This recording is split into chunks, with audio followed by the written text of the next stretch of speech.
네, 안녕하세요. 점프코리아 신입주입니다. 네, 오늘 웨비나의 주제는 점프 DOE 실험계획법 시작하기라는 주제로 1시간 한 20분, 30분 동안 웨비나를 진행하도록 하겠습니다. 그 웨비나 개요입니다.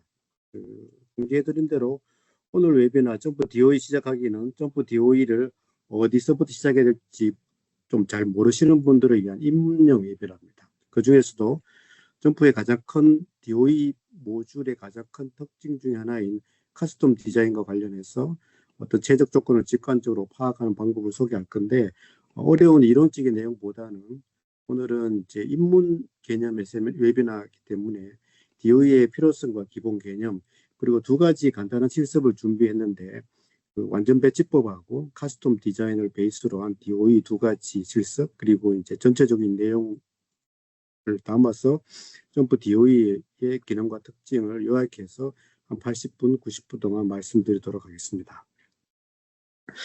오늘 준비한 목차는 이렇게 크게 네 가지입니다.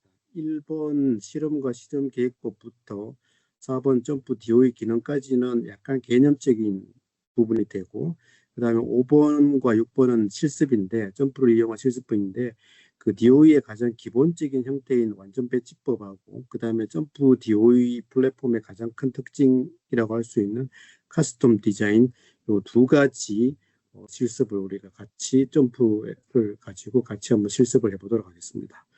그럼 먼저 첫 번째 실험과 실험 계획법에 대해서 개요적인 측면에서 조금 설명을 드리도록 하겠습니다. 이게 이제 저한테 웨비나를 들으신 분들은 많이 봤던 이제 그 자료인데요. 이제 DOE 들어가기 전에 우리가 이제 DOE 일종의 데이터 분석의 일종이기 때문에 전체적인 그 데이터 분석 프로세스의 전형적인 모습을 아주 단순하게 요약하면 이렇게 6가지 단계로 요약할 수 있습니다.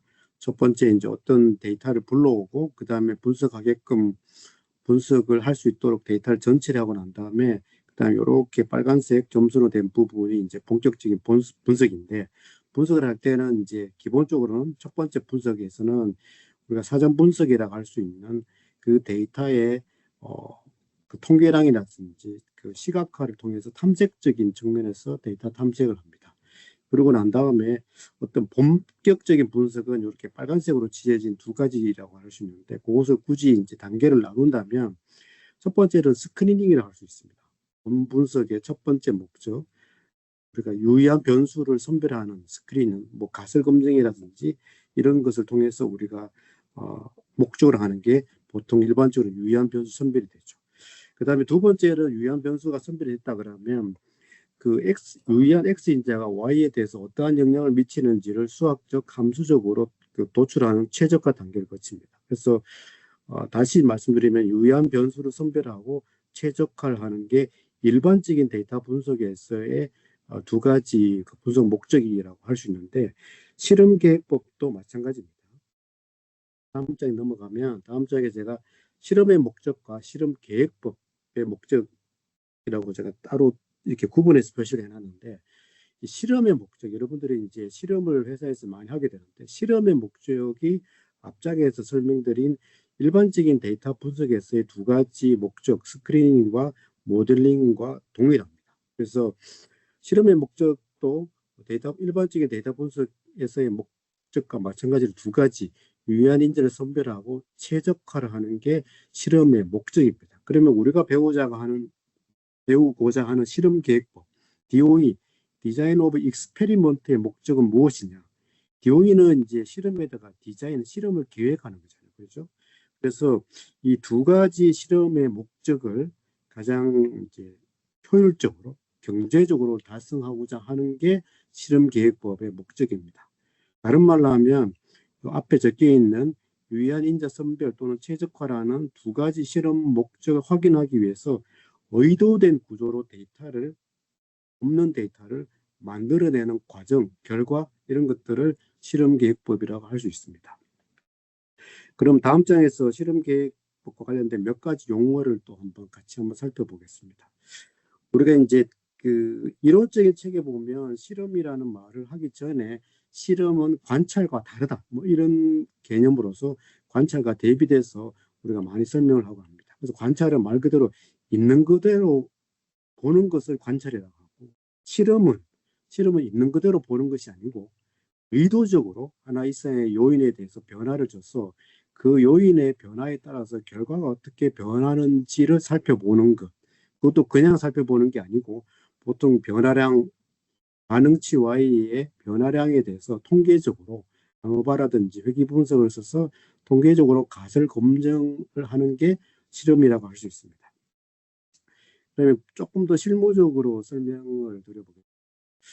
이제 아주 간단한 예시인데요. 우리가 이제 그 골프를 친다고 가정을 했을 때 결과 반응치가 얼마나 멀리 날아간 거리가 리스판스 Y, 반응치라고 가정을 하면 이 거리에 영향을 미치는 요인들은 여러 가지가 있겠죠. 제가 1번부터 8번까지 예시로 적어놨는데 이 중에서 만약에 이제 이렇게 파란색 걸로 되어 있는 드라이버의 종류와 골프공의 종류, 그리고 드라이버 종류를 A, B, 골프공의 종류를 공 A, 공 B 이렇게 두 가지로 정했다 그러면 이것은 이제 실험을 하기 위해서 요인과 그러니까 드라이버 종류나 골프공 종류라는 두 가지 요인과 그 다음에 두 가지 각각 두 요인에 대해서 두 가지씩의 실험 수준을 선택했다라는 그런 결과가 됩니다. 만약에 이렇게 이제 요인과 실험 수준을 선택하고 난 다음에 만약에 오른쪽에 있는 것처럼 실험을 한다고 가정을 하면 예를 들어서 골프공 두 가지 요인 중에서 두 번째 요인인 골프공은 공 A를 전제로 하고 드라이버를 A에서 B로 바꿔가면서 실험을 했는 결과 드라이버 A보다 드라이버 B가 훨씬 더 멀리 나갔다고 가정을 하면 그 다음 실험은 드라이버 B를 전제로 하고 공을 A에서 B로 바꾸어서 실험을 하게 되겠죠. 그러면 이때 위에 요것만 결과를 해석을 하면 드라이버는 B고 공은 B일 때 훨씬 더 좋은 결과가 난다. 이렇게 볼 수 있는데 이렇게 실험을 하면 안 됩니다. 왜냐하면 이렇게 실험을 하면 총 3번을 실험한 결과가 되는데 아래에서 본 것처럼 드라이버 A하고 공 B일 때 실험 결과가 없습니다.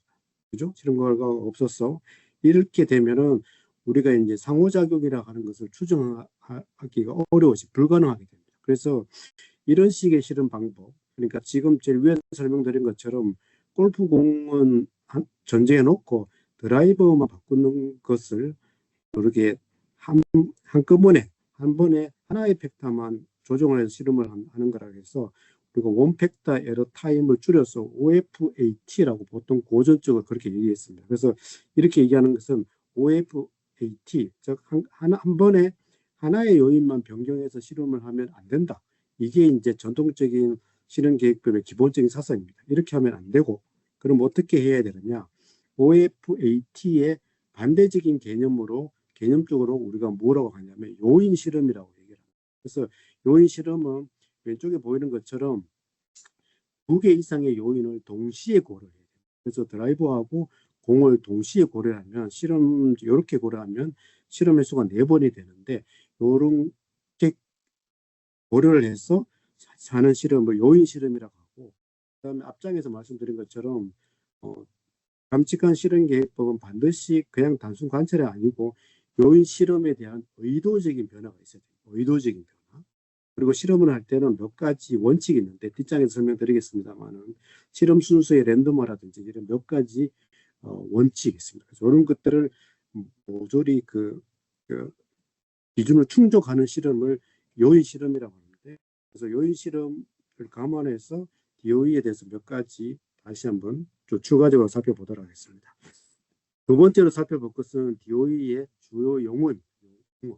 DOE를 하다 보면 일반 통계하고는 다른 몇 가지 용어가 등장하게 되는데 용어는 어렵지는 않는데 우리가 그 일반 통계하고는 조금 다르기 때문에 한번 그 리뷰 차원에서 대부분의 분들이 알고 계시겠지만 리뷰 차원에서 다시 한번 살펴보도록 하겠습니다. 만약에 우리가 커피 맛을 좋게 하기 위해서 몇 가지 요인을 잡아서 실험을 한다고 가정을 했을 경우에 요인, 한국말로는 요인이라고 하는데 영어로는 이제 팩터라고 하기도 하고 X라고 하기도 합니다. 그래서 만약에 커피 맛을 좋게 하기 위한 실험의 요인으로 뭐 온도라든지 압력이라든지 등등을 잡았다고 가정을 했을 경우에 그러면 이제 실험은 요인 수준의 의도적인 변화를 동반을 해야 되기 때문에 우리가 그 실험 수준을 레벨이라고 합니다. 그러면 이제 온도를 구체적으로 몇 도에서 실험을 할 건지가 레벨이 됩니다. 레벨. 그래서 50도에서 하겠다, 60도에서 하겠다 그러면 그 실험값, 실험점 50도, 60도가 레벨이 됩니다.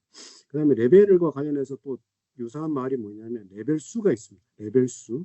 레벨 수는 뭐 가장 일반적인 것은 2수준인데 그래서 50도, 60도 이렇게 두 개를 하면 2수준이 되고 50도, 60도, 70도 이렇게 하면 3수준이 됩니다. 그래서 그 레벨을 정할 때는 레벨 값과 더불어서 레벨 수도 같이 정해야 됩니다. 2수준을 할 것인지 3수준을 할 것인지 이것도 정해야 되고 그 다음에 또 다른 하나는 레벨 값, 레벨 수를 정할 때 같이 고려해야 될 건 레벨 값을 정해요. 레벨 간격을 정해야 됩니다. 그래서 온도를 할 때 10도 간격을 할지 20도 간격을 할지 이런 것들을 우리가 레벨 간격이라고 합니다. 그래서 한국말로 하면 수준, 수준수, 수준 간격 이런 것들을 실험을 할 때 같이 종합적으로 고려를 해야 됩니다.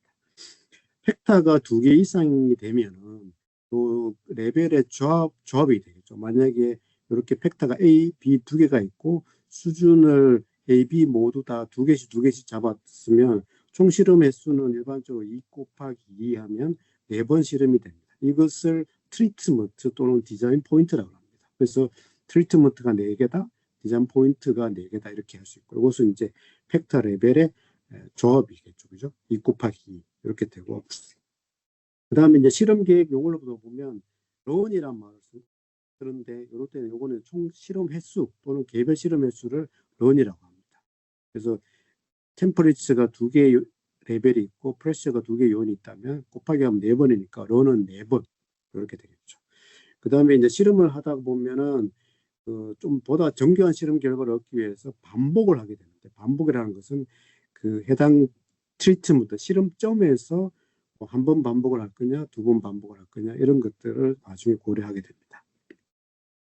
그 다음에 또 하나 이제 실험 결과를 해석하는 데 있어서 가장 중요한 DOE의 용어는 이펙트 영향이라고 하는데 이것은 팩터 레벨의 변화에 따른 그 반응치의 변화량을 얘기하는데 여기 이펙트는 이제 세부적으로는 3가지가 있습니다. 그래서 그 다음 장에서는 이펙트 실험 결과를 해석하는 데 있어서 실험 결과를 우리가 3가지로 나누어서 해석을 하는데 그것을 영어로는 메인 이펙트, 인터액션, 커베이츠라고 하기도 하고 한국말로는 주효과, 상호작용, 교호작용, 뭐 공유효과 또는 이제 경우에 따라서는 다항효과라고 하는데 하나씩 나누어서 간단하게 살펴보도록 하겠습니다. 첫 번째 가장 기본적인 게 메인 효과입니다. 메인 효과는 특정 요인이 반응치에 미치는 평균적인 영향의 크기를 얘기합니다. 지금 제가 캡처를 해놨는데 여기 요인이 X1, X2 개가 있습니다. X1의 경우는 X1의 값이 마이너스 1에서 1로 변함에 따라서 Y값의 변화가 전혀 없는 거고 그 다음에 X2의 경우는 마이너스 1에서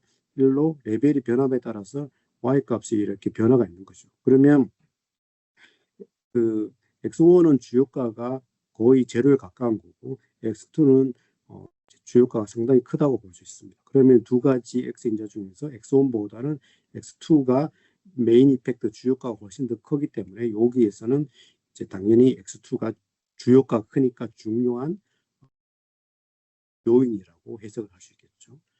이제 그 다음에 2번째 우리가 봐야 될 거는 상호작용. 이제 영어로는 인터랙션인데 한국말로 번역할 때는 상호작용이라고 하기도 하고 교호작용이라고 하기도 합니다. 그래서 이것의 의미는 2개 이상의 요인이 함께 작용할 때 개별 요인의 단순 합보다 다른 영향을 미치는 현상, 그 크기 이런 것들을 인터액션이라고 이렇게 얘기를 합니다. 지금 왼쪽 첫 번째 그래프를 보면 X1, X2 2개 인자가 있는데 지금은 이제 그래프로 나타낸 것은 X1이 Y에 미치는 영향인데 이렇게 파란색 그래프는 X2 인자가 마이너스 1을 값을 가질 때 그 다음에 빨간색 그래프 그 선은 X2 인자가 1의 값을 가질 때의 X1의 Y에 대한 영향입니다. 그래서 지금은 보시면 X1의 값이 마이너스 1에서 1로 변함에 따라서 X2가 Y에 미친 영향이 이게 선이 평행이기 때문에 그 추가적인 영향이 전혀 없는 거죠. 그러니까 상호적인 인터랙션이 전혀 없는 겁니다. 전혀 없는 케이스고 중간에 있는 것처럼 각도가 이렇게 어느 정도 꺾이게 되면 평행이 아니고 꺾이게 되면 인터액션이 일정한 수준으로 있는 거고, 제 오른쪽에 있는 것처럼 이렇게 크로스가 되면 그 x2 인자의 값이 달라짐에 따라서 x1이 y에 미치는 영향이 주로 반대가 됩니다. 가장 극단적인 형태의 인터액션이 있는 케이스가 됩니다.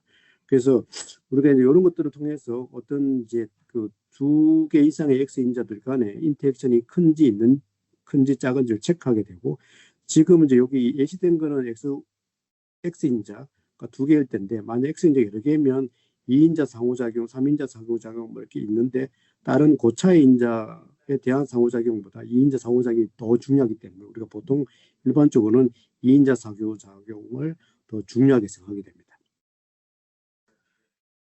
이제 우리가 보통 계산을 할 때 주요가하고 상호작용을 어떻게 계산하는지를 이제 단순하게 간단하게 제가 정리를 하는데, 만약에 앞에서 예시된 것처럼 골프를 칠 때 드라이버 A, B 이렇게 두 가지 종류가 있고, 골프공이 두 가지 종류가 있다고 하고, 그러면 총 2 곱하기 총 4번 실험을 하게 되는데, 그것을 각각의 디자인 포인트에서 2번씩 반복 실험을 했다고 가정을 하면 실험 결과가 4번 있게 됩니다. 4번 있게 되는데, 이쪽에 드라이버 A 쪽에 요 4번의 값하고 드라이버 B 쪽에 요 4번의 값의 차이는 당연히 드라이브의 영향이 되고, 그다음에 이쪽에 있는 공 B의 영향하고 밑에 있는 공 A의 영향의 차이는 당연히 공의 영향이 되겠죠. 그래서 주효과를 계산할 때는 드라이버 효과는 당연히 여기 드라이버 B일 때의 4번 친 것의 값과 드라이버 A일 때 4번 친 것의 값을 평균해서 그 차이를 계산하면 드라이버 효과는 3.25가 되고, 동일한 방식으로 골프 공의 효과를 계산하면 0.75가 됩니다. 그래서 오른쪽에 보이는 것처럼 여기에 드라이브 효과고, 빨간 거는 이제 골프 공의 효과인데, 이제 골프 공보다는 드라이버의 그 주효과가 거의 4배 정도 크기 때문에 골프 공보다는 드라이버가 훨씬 더 그 드라이빙 거리에 영향을 미치는 크다라고 할 수 있습니다. 반면에 이제 상호작용, 교호작용은 어떻게 계산하냐면은 이렇게 크로스해서 4개 값을 더하고 그 차이를 계산해서 상호작용의 크기를 계산합니다. 지금 같은 경우는 이제 상호작용 이렇게 그래프가 거의 평행에 가깝기 때문에 상호작용이 미비하다라고 이렇게 할 수 있겠습니다. 그다음에 주요가 매니팩트 인텍션 교호작용 외에 또 하나는 공률효과라는 게 있습니다. 공률효과는 여기 그래프에 미치는 것처럼 메인 이펙트는 이제 그 그래프에서는 직선으로 나타내는데, 우리가 신원 반응 값이 요인들과의 선형 관계가 아니고 곡선 형태를 따르는 것을 공률효과라고 하는데, 그 일반 통계에서는, 일반 DOE에서는 수많은 종류의 곡선 중에서 2차 공률 효과, 쿼드라틱 커베이처를 보다 우선시해서 감안해서 분석을 합니다. 그래서 우리가 앞장에서 배운 인터액션 중에서도 2인자 상호작용, 그 다음에 공률 효과 중에서도 2차 공률 효과를 포함해서 우리가 최적화 용도로 분석을 하는 실험을 우리가 반응 표면 실험이라고 이렇게 얘기를 합니다. 그래서 지금 3가지 말씀드린 DOE의 용어들을 이제 함수적으로 나타내면 이렇게 나타낼 수 있습니다. 그래서 우리가 계산을 하면 뭐 이렇게 y 절편이 있을 수 있고, 회귀계수로 표현된 주효과, 상호작용, 그다음 공률효과, 그다음에 설명되지 않는 장차, 이런 식으로 우리가 주효과하고 상호작용, 공률효과를 구분해서 설명을 할 수가 있습니다. DOE 용어 외에도 이제 일을 하다 보면 몇 가지 원리가 있는데, 이제 깊게 보면 한 5가지 원리를 해야 되는데, 우리가 이제 나머지 2개는 조금 이제 나중에 살펴봐도 되고, 3가지 원리를 반드시 무슨 실험을 하든지 간에 여러분들이 반드시 이해하고 실험을 디자인할 때 접목을 시켜야 되기 때문에 DOE의 3대 원리에 대해서 설명을 드리도록 하겠습니다. 이제 랜더마이제이션, 그다음에 반복, 블락킹, 이 3가지가 DOE 3대 원리라고 할 수 있는데, 이것을 이제 다음 장에서 하나씩 조금 설명을 좀 드리도록 하겠습니다. 조금 이렇게 많이 적어놨는데 개념 자체는 굉장히 간단합니다. 첫 번째는 랜덤화라는 것은 그 실험 요인의 배정과 실험 순서를 랜덤화하는 것을, 실험 순서를 전부 다 랜덤화하는 것을 실험의 첫 번째 원리입니다. 그래서 만약에 이제 실험이 실험 인자가 3개고 각각의 실험 요인이 두 개씩 레벨이 2개라면 총 실험 횟수는 2의 3승 8번이 되고 반복을 하게 되면 16번이 되잖아요. 그럼 16번 실험을 완전히 이 16번의 실험 수술을 랜덤하게 하는 것을 랜덤화라고 하게 됩니다. 그래서 랜덤화 하는 것은 수작업으로 하려고 하면 조금 완전 랜덤이 생성되지 않을 수 있기 때문에 우리가 점프 같은 통계 소프트를 이용하면은 실험 수술을 난수 발생기를 이용을 해서 실험 수술을 완전 랜덤 시키기 때문에 우리가 이제 DOE를 할 때는 점프 같은 통계 소프트웨어의 도움이 반드시 필요합니다. 그래서 실험 계획의 첫 번째 원리, 가장 중요한 원리는 실험 요인의 배정과 개별적인 실험 순서 모두를 랜덤화하는 랜더마이제이션이 되겠습니다. 두 번째 원리는 뭐냐면 반복이라는 게 있습니다. 반복은 이제 동일한 디자인 포인트에서 2번 이상 실험을 하는 것을 반복이라고 합니다. 항상 반복을 해야 되는 건 아니고 반복을 하면 좋지만 반복을 할 수 없는 경우도 있겠죠. 실험 횟수의 제한이라든지 비용의 제한이 있을 경우에. 하지만 반복을 하게 되면 어떻게 되냐면 특정한 실험 디자인 포인트에서 실험 결과가 2번 이상 있기 때문에 우리가 오차를 추정할 수 있습니다. 실험 결과가 한 번밖에 없으면 오차를 추정할 수 없죠. 3포를 계산할 수가 없습니다. 그래서 2번 이상의 실험 결과가 있으면 3포를 계산할 수 있고 3포를 계산할 수 있으면 오차항 추정을 통해서 P-밸류를 산출할 수 있고 뭐 신뢰 구간을 추정할 수 있고 굉장히 여러 가지 실험 결과의 신뢰도를 굉장히 높여져 있습니다. 그래서 실험 순서나 비용, 실험 횟수나 비용의 제약이 크지 않다면 반복을 하는 것을 권고드립니다. 근데 우리가 실무에서 이 반복을 조금 착각하는 게 있는데 그 다음 페이지를 보시면 이렇게 만약에 여러분들이 실험을 X1, X2 두 개의 요인을 잡고 두 요인에 대해서 실험 수준을 이렇게 마이너스 1을 이렇게 2번씩 이렇게 잡았다고 하면 이것을 만약에 1회 반복 측정을 해서 총 8번 실험을 한다고 가정을 하면 가끔씩 왼쪽에는 이렇게 실험을 하시는 분들이 있습니다. 그래서 실험 조건을 이렇게 잡아놓고 한 번 실험을 하고 그 실험 순서 그대로 2번 실험하는 거, 2번째 실험하는 거. 이것은 반복이 아닙니다. 이거는 반복 측정이 되고 오른쪽처럼 실험 인자와 조건의 배열 순서 자체를 요 자체 전부를 다를 랜더마이제이션 해야 이게 제대로 된 반복이라고 볼 수 있습니다. 그래서 왼쪽처럼 하면 안 되고 반드시 오른쪽처럼 반복을 해야 될 경우에 요 실험 요인의 배열이 랜덤화된 상태로 반복이 이루어져야 제대로 된 반복이라고 할 수 있습니다. 다음에 세 번째 원리는 블락킹. 블락킹이라는 것은 뭐냐면은 그러니까 가장 대표적이고 간단한 예가 시간입니다. 예를 들어서 내가 실험 디자인을 해서 총 실험 횟수를 8번 실험하게 됐는데 어떤 시간적인 제약 때문에 하루에 4번밖에 실험을 하지 못한다고 하면은 근데 그 시간의 변화, 날짜의 변화가 실험 결과에 영향을 미칠 거라고 생각이 되면 날짜를 블락인자로 설정을 해서 실험하는 것을 블락킹이라고 합니다. 그래서 이렇게 이런 인자, 실험 결과에 관심은 없지만 실험 결과에 영향을 미칠 수 있을 거라고 생각되는 인자가 있을 경우에는 반드시 블락 인자로 설정을 해야 됩니다. 이따 예시에서 한번 같이 블락 인자가 있는 경우를 가정을 해서 점프해서 디자인을 한번 해보도록 하겠습니다. 이론적인 측면에서 마지막으로 살펴볼 게 DOE는 한 가지 종류가 있는 게 아니고 종류가 굉장히 많습니다. 그래서 그러한 DOE를 점프의 DOE 플랫폼에서 어떻게 기능적으로 구성되어 있는지를 한번 간단히 살펴보고 2가지 실습을 한번 해보도록 하겠습니다. 여러분들이 점프를 열어가지고 이렇게 상단에 보시면 DOE 플랫폼이 있고 DOE 플랫폼에 보면 커스텀 디자인, 오그멘트 디자인, EG DOE 뭐 이렇게 순서대로 쭉 이렇게 있습니다.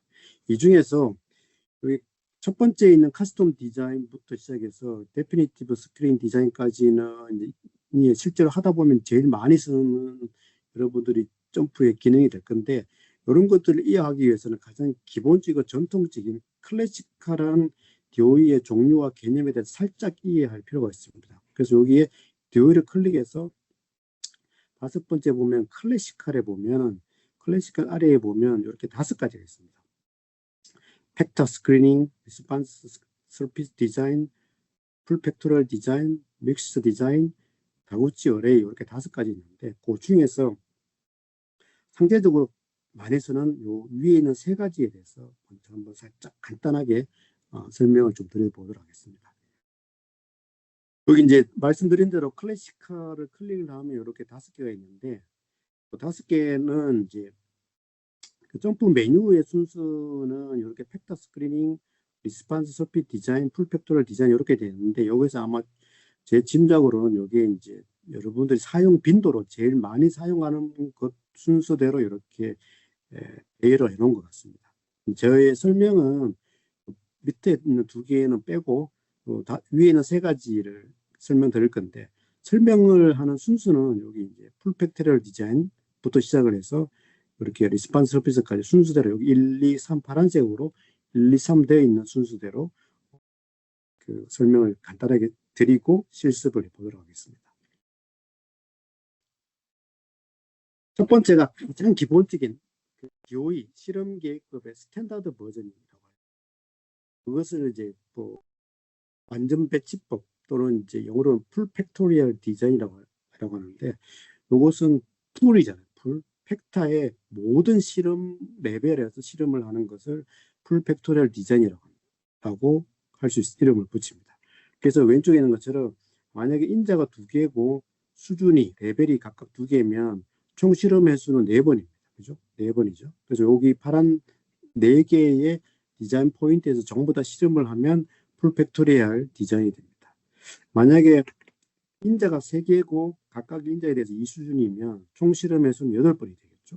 그러면 여기 XYZ 축에 있는 모든 3개의 인자의 2수준에서 모든 실험을 하게 되면 3인자의 풀 팩토리얼 디자인이 됩니다. 그래서 이런 식으로 실험을 디자인하는 것을 완전 배치법이라고 하고 완전 배치법은 가장 기본적인 형태인데 DOE의 가장 기본적인 형태인데 얘의 가장 큰 단점은 이게 실험 횟수가 늘어나면 인자 수가 늘어나거나 수준 수가 늘어나면 실험의 횟수가 굉장히 늘어나는 그런 단점이 있죠. 그래서 이런 것들을 단점을 극복하기 위한 디자인 그 실험 방법이 그 풀 팩토리얼 부분 배치법이라고 이렇게 부분을 배치하니까 그래서 그 프랙셔널 팩토리얼 디자인이라고 하기도 하고 그다음에 전체 실험이 아니고 일부 수준에서 실험을 하기 때문에 일부 시술법 이렇게 얘기를 합니다. 그래서 만약에 2인자 2수준일 경우에는 이렇게 파란색 2점 총 실험 횟수 4번 중에서 파란색 2점 또는 이렇게 그 빨간색 2점 이렇게 실험을 하는 걸 반으로 줄여서 하는 것을 그 팩터 스크리닝 디자인 일부 시술법 또는 부분 배치법이라 하고 3인자일 경우는 이렇게 줄여서 실험을 할 수 있겠죠. 그래서 인자 수하고 수준 수에 따라서 그 실험 횟수가 얼만큼 주느냐를 우리가 이렇게 2의 n-k라고 이 수준일 경우에 이렇게 표현할 수 있습니다. 그래서 n은 팩터의 수고 k는 얼마만큼 줄일 것인지. 그래서 만약에 그 5인자 2수준이면 2의 5승이 실험이 되는데 반으로 줄이면 2의 5-1 2의 4승 실험을 한다. 뭐 이렇게 해서 그렇게 실험하는 것을 부분 배치법이라고 할 수 있습니다. 그 다음에 여러분들이 최적화 실험 용도로 제일 많이 사용하는 게 리스판스 서피스 디자인, 반응 표면 실험이라고 할 수 있습니다. 이것은 이제 이렇게 앞에 설명드린 것처럼 파란색 요 포인트가 완전 배치법인데 이렇게 만약에 2인자 2수준을 잡으면 중간에 센터 포인트하고 그 다음에 바깥쪽에 축점에 이렇게 실험을 잡아서 여기 밑에 있는 X축으로 보면 실험점이 1번, 2번, 3번, 4번, 5개 되잖아요. 이렇게 5개 이상의 실험점을 회귀 분석을 해서 모델링하는 방식으로 최적화를 하는 게 완전 반응 표면 실험이 되겠습니다. 여기까지 이제 우리가 실험과 실험 계획법, 그 다음에 DOE 주요 용어, DOE 3대 원리, 그 다음에 DOE 기능까지 점프해서 DOE 기능까지 살펴봤고 2가지 이제 실습을 우리가 온라인상이지만 같이 한번 해보도록 하겠습니다. 첫 번째가 실험의 DOE의 가장 기본적인 형태인 스탠다드 버전이라 할 수 있는 완전 배치법. 그리고 이제 여러분들이 점프를 가지고 DOE를 한다고 했을 때 가장 많이 쓰는 점프의 커스텀 디자인한 모듈을 이용해서 실습하는 두 가지를 같이 한번 해보도록 하겠습니다. 그 실험도 일종의 프로세스가 있습니다. DOE도 이렇게 디파인부터 레포트까지 있는데 이렇게 7단계로 구분할 수 있는데 여기에 맞춰서 우리가 같이 한번 살펴보도록 하겠습니다. 네, 첫 번째 우리가 완전 배치법으로 실험을 할 예제는 두 가지입니다. 그래서 팩터가 온도하고 시간이라는 두 가지 팩터가 있고 그 다음에 두 가지 팩터의 실험 수준은 3수준입니다. 200, 250, 300, 시간은 20, 30, 40, 3수준이고 이렇게 빨간색에 의미하는 방법 아시겠죠? 그 실험 온도하고 실험의 모델링 타입이 명목형이라는 뜻이 되고 그 다음에 반응치는 수율입니다. 수율인데 그 수율은 이제 맥시마이즈 극대화돼야 되니까 망대 특성이고 그 다음에 실험의 효과 중에서 주효과하고 2인자 인터액션을 살펴보는 그런 실험으로 실험을 우리가 디자인하고 그 다음에 결과를 해석해보는 실습을 우리가 같이 한번 해보도록 하겠습니다. 여기 이제 그 나눠드린 자료는 이제 넘어가고 이제 우리가 여기 지금 그 완전 배치법 예제를 가지고 우리가 같이 한번 실습을 해보도록 하겠습니다. 그래서 아마 저 화면을 보면서 저 따라하셔도 되고 그 나눠드린 PDF 자료는 다 캡처해서 넣어놨는데 PDF 자료를 보시는 것보다는 저를 따라서 하는 게 조금 더 나을 것 같습니다. 이제 완전 배치법으로 우리가 두 가지 실습을 해볼 건데 첫 번째 실습 완전 배치법 실습을 한번 해보도록 하겠습니다.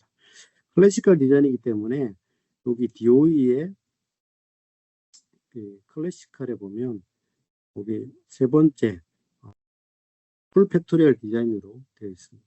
한번 들어가 보겠습니다. 혹시 이제 환경 설정을 한글로 해가지고 한글로 하신 분들은 어쨌든 여기 순서에 클래시컬 풀 팩토리얼 디자인 한번 들어가 보도록 하겠습니다. 들어가면 이제 그 실험을 이제 디자인하는 첫 번째 단계가 있습니다. 그래서 여기 보시면 리스판스 반응치가 있고 그 다음에 팩터에 대한 그게 있습니다. 제가 우리가 실험을 하려고 하는 첫 번째 예시의 팩터가 이렇게 되잖아요. 그죠? 리스판스는 수율이고 특성은 맥시마이즈입니다. 그리고 이제 팩터는 두 개가 있는데 X1은 온도, 그 다음에 X2는 시간이고 둘 다 범주형이고 그 다음에 수준은 각각 3수준입니다. 이럴 경우에 풀 팩토리얼 디자인에서 실험을 디자인하는 그 방법을 한번 보도록 하겠습니다. 첫 번째는 반응치죠. 첫 번째 우리가 그 인자는 저게 됩니다. 그 수율. 그래서 우리가 연습이니까 이렇게 수율이라고 한번 쳐보겠습니다. 수율이라고 치고 만약에 이제 이렇게 반응치 이름을 적었다 그러면 제일 중요한 거는 골에 보면 골을 설정을 해야 됩니다. 이게 맥시마이즈, 매치 타겟, 미니마이즈 이렇게 되어 있는데 보통 세 가지 중에 하나를 선택하는 게 좋습니다. 맥시마이즈는 예전에 쓰던 이제 그 번역글로는 망대, 희망한다, 큰 거를. 그다음 매치 타겟은 타겟이 그 목적값, 목표값이니까 망목.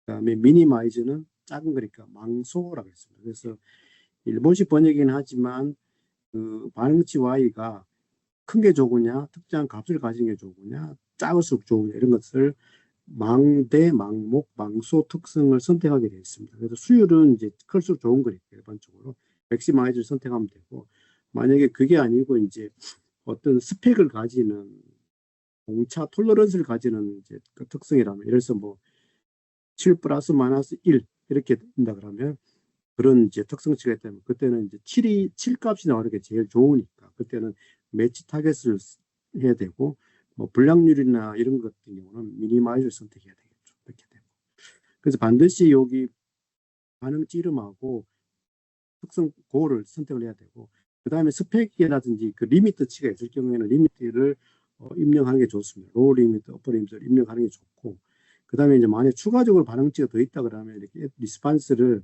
여기 상단에 애드 리스판스를 넣어서 추가를 하게 되는데, 만약에 매치 타겟세이라는 이제 해당되는 망목 특성을 가지는 이제 어떤 반응치가 있다면 이렇게 눌러서 추가를 하면 되고, 입력을 하고 리미트가 있을 경우는 설정하면 됩니다. 그 다음에 리미트, 그 오른쪽에 있는 임포턴스 중요도는 2개 이상의 반응치를 가질 경우에 설정할 경우가 있는데, 만약에 이렇게 반응치가 2개인데 하나보다는 다른 하나가 몇 배로 더 중요하다 그러면, 예를 들어서 여기다가 1, 여기다가 뭐 5배 중요하다, 뭐 5 이렇게 하면 나중에 해석을 할 때 2번째 반응치에다가 5배의 중요도를 걸어서 그 테스트를 하게 됩니다. 지금은 반응치 하나밖에 없으니까 수율로 그대로 두고요. 그 다음에 이제 2번째는 팩터 설계를 해야 되겠죠. 팩터 설계 되는데, 우리가 지금 팩터를 설계해야 될 거는 온도하고 시간이 있습니다. 그리고 둘 다 범중이고 3수준입니다. 그죠? 그러면 이렇게 카테고리칼에서 보면, 카테고리칼에 가면 2레벨이냐 3레벨이냐 이렇게 나오죠. 그러면 2개 다 3레벨이니까 3레벨을 클릭을 하고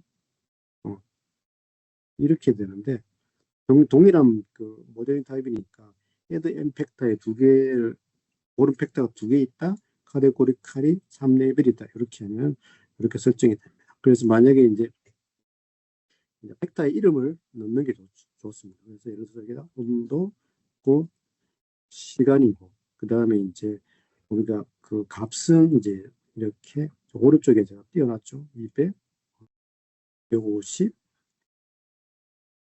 300이다. 그 다음에 그 시간, 2번째 X2 이제 시간은 20, 30,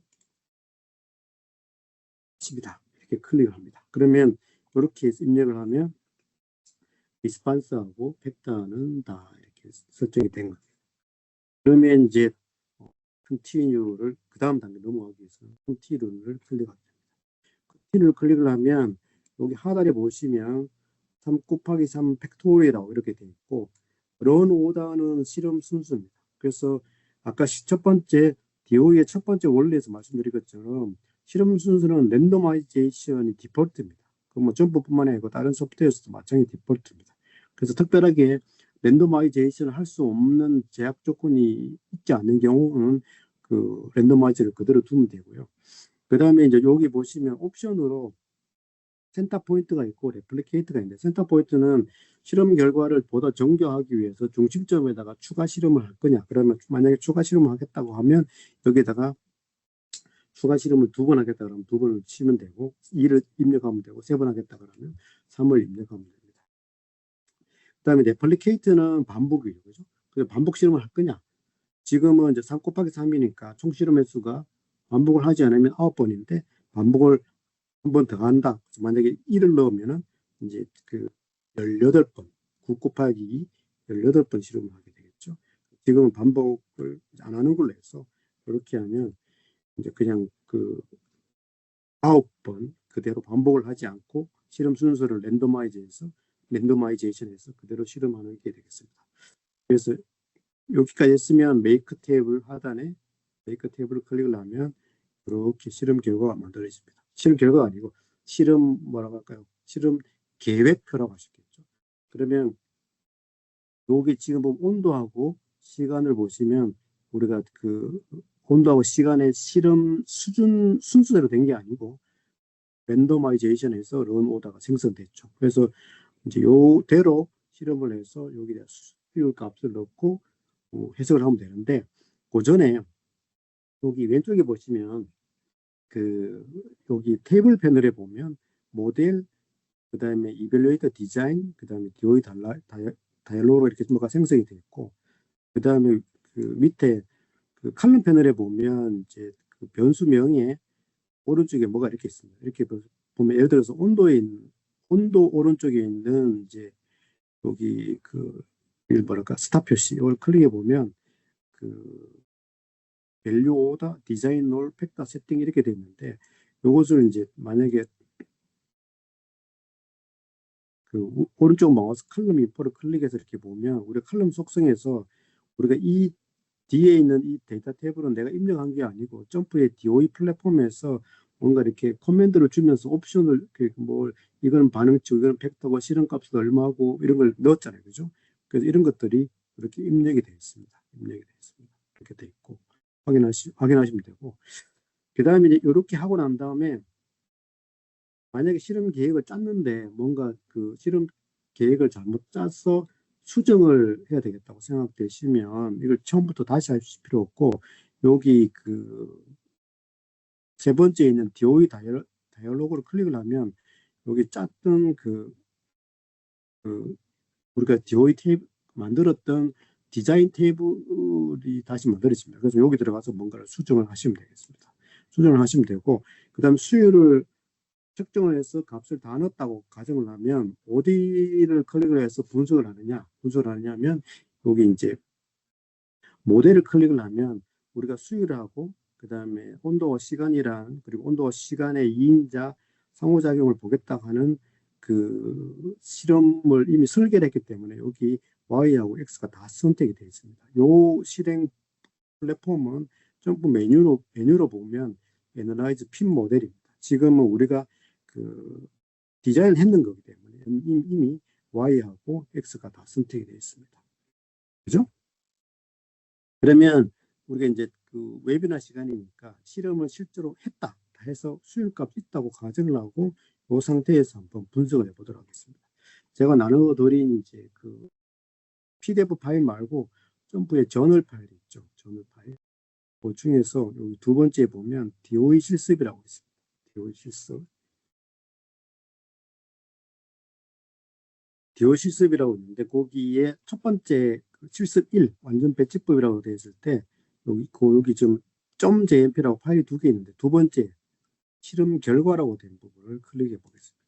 클릭을 하면 이제 이렇게 온도하고 시간, 수율 아까 그 순서대로 수율을 측정을 해서 측정 결과가 입력돼 있다라고 가정을 할 수 있습니다. 그러면 요거를 가지고 이제 우리가 실험 결과를 분석을 해야 되잖아요. 지금은 이제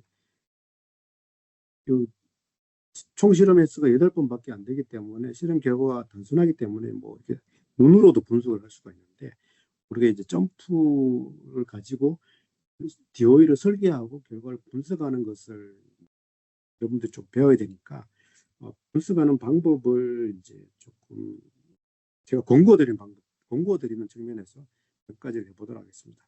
만약에 이제 점프의 DOE 플랫폼을 이용해서 디자인 테이블을 만들고 거기다가 실험 결과를 입력을 했다고 가정을 하면 결과를 분석하실 때는 제일 먼저는 이렇게 그 데이터 테이블 자체에서 여기 위에 부분을 적어갈 수 있는데 헤더 그래프라고 할 수 있고 밑에는 이제 그 헤더 통계량이라고 할 수 있습니다. 아마 여러분들하고 저하고 옵션을 설정한 상태에 따라서 조금 다를 수가 있는데